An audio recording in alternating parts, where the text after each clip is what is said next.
सल्तनत खुदादाद का अगला गद्दार है मीर कासम अली बिन पटेल मीर नूरुद्दीन। इसकी सारी उम्र भी सुल्तान की मुलाजमत में ही गुजरी थी और इसका आबाई वतन हैदराबाद की सरहद पर था। एक बार ये रुखसत लेकर अपने वतन जा रहा था कि मीर सादक और पूर्णिया की शिकायत पर सुल्तान ने इसको रुकवाया।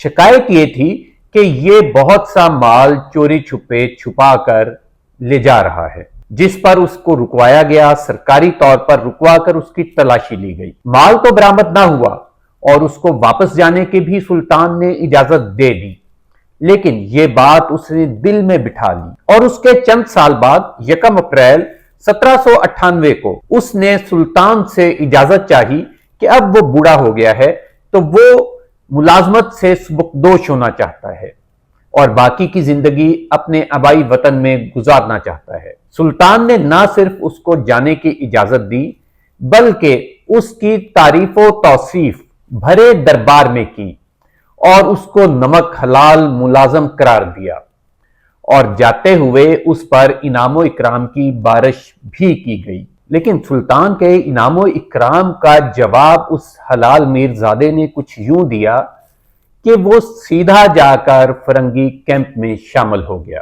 कुछ बईद नहीं कि उसके जाने का जो इरादा था, जो प्लानिंग थी, उसमें भी मीर सादक और पूर्णिया शामिल हों, क्योंकि उस वक्त साजिशों के ताने बाने बुने जा रहे थे और ये गद्दार हर तरफ अपना जाल बिछा रहे थे। मेडोज लिखता है, मीर कासम अली बजाय हैदराबाद जाने के अंग्रेजों से जाकर मिलता है और उनकी फौज को हुसहली के महफूज रास्ते से लाकर किला के जनूब मगरबी गोशा के ऐन मुकाबिल उस गुंजान बाग में ठहराता है जहां से अंग्रेजी फौज 4 मई को हमलावर हुई। किला का ये सबसे कमजोर पहलू था, जिससे फरंगियों को आगाह करने वाला यही मीर कासम अली बिन पटेल था। मेडोज टेलर लिखता है कि दोपहर का वक्त था जब इस गुंजान बाग में खोदी गई खंदकों से निकलकर अंग्रेज सिपाह किला पर हमलावर होने लगी। उसकी क़यादत जनरल बेयर्ड कर रहा था। जनरल बेयर्ड अपनी फौज के आगे आगे था, लेकिन उससे भी आगे